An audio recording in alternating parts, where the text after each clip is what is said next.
Bienvenue sur Raconte-moi, la chaîne où nous explorons les mystères les plus fascinants et les récits les plus captivants du passé. Aujourd'hui, préparez-vous à plonger dans une affaire qui a défié le bon sens et l'imagination pendant près de 2 siècles. L'histoire troublante de Caspar Hauser, surnommé l'orphelin de l'Europe. Était-il un prince caché? Une victime d'un complot politique? Ou un simple imposteur? Restez bien jusqu'à la fin, car cette affaire réserve des rebondissements inattendus et des mystères qui restent irrésolus encore aujourd'hui. Le 26 mai 1828, à Nuremberg, en Allemagne, une étrange apparition vient bouleverser la routine paisible de cette ville prospère. Sur la place principale, un adolescent titube, vêtu de vêtements en lambeaux, les pieds ensanglantés par une longue marche. Il ne semble pas connaître l'endroit où il se trouve. Ce garçon, d'apparence frêle mais avec une démarche maladroite, attire rapidement l'attention. Les passants s'approchent, intrigués par sa tenue et son comportement. Le garçon, qui dit s'appeler Caspar Hauser, tient dans ses mains 2 lettres étranges. La première est adressée à un capitaine de cavalerie de la ville, Friedrich von Wessnig.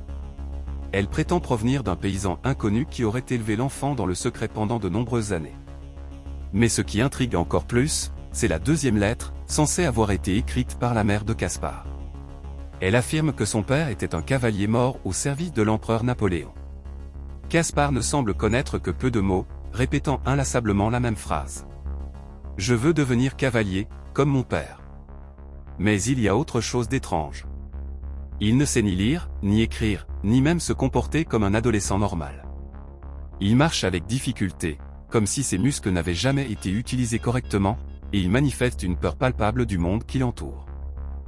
Un passé troublant et des révélations choquantes. Lorsqu'il est interrogé par les autorités, Caspar révèle progressivement des fragments de son passé, bien qu'il semble avoir de grandes difficultés à s'exprimer.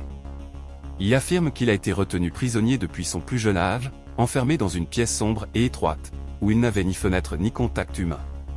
Son quotidien se résumait à du pain sec et de l'eau qu'on lui apportait chaque jour. Le garçon raconte qu'il n'a jamais vu la lumière du jour ni entendu d'autre voix que celle de son mystérieux geôlier, qui venait parfois lui rendre visite, mais toujours masqué. Caspar affirme également qu'il ne sait pas comment il est arrivé à Nuremberg.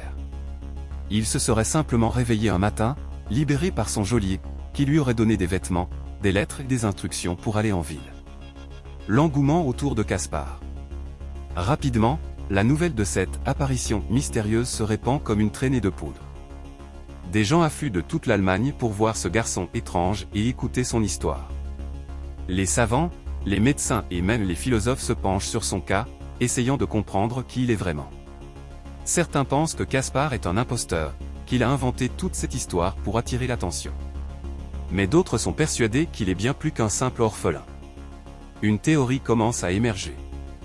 Caspar serait un prince perdu, l'héritier légitime d'un trône, peut-être celui de la famille royale de Bade, qui aurait été remplacé par un imposteur à sa naissance. Une tentative d'assassinat. Alors que Caspar commence à s'adapter à la vie en société, l'histoire prend un tournant sombre. En octobre 1829, un homme masqué pénètre dans sa maison et tente de l'assassiner. Bien que blessé, Caspar survit à l'attaque.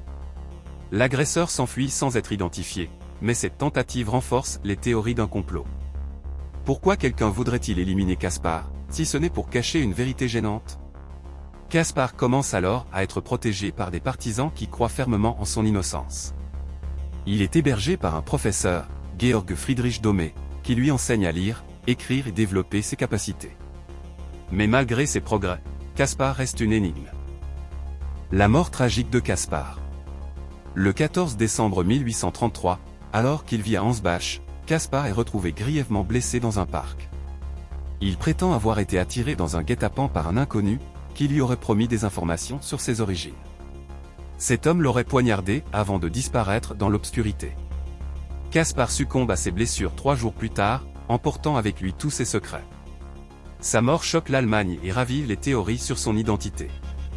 Était-il vraiment un prince, caché par des forces obscures? Ou un simple jeune homme ayant vécu une vie difficile et meurtri par le hasard? Les théories modernes et les recherches ADN. Des siècles plus tard, les chercheurs continuent d'étudier le cas de Caspar Hauser. En 1996, des analyses ADN sont menées sur ses vêtements et ses cheveux supposés, dans l'espoir de résoudre le mystère. mais les résultats sont loin d'être concluants, laissant planer le doute sur son identité.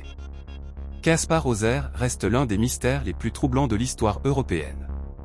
Était-il une victime d'un complot royal, un prince caché ou simplement un jeune homme dont l'histoire tragique a été mal interprétée? Aujourd'hui encore, les questions subsistent, et peut-être que nous ne connaîtrons jamais la vérité. Merci d'avoir suivi cette histoire fascinante sur Raconte-moi. Si ce récit vous a captivé, n'oubliez pas de liker, de vous abonner et d'activer la cloche pour ne manquer aucune de nos prochaines vidéos. Et maintenant, dites-nous en commentaire. Selon vous, qui était vraiment Caspar Hauser? À bientôt pour un nouveau mystère.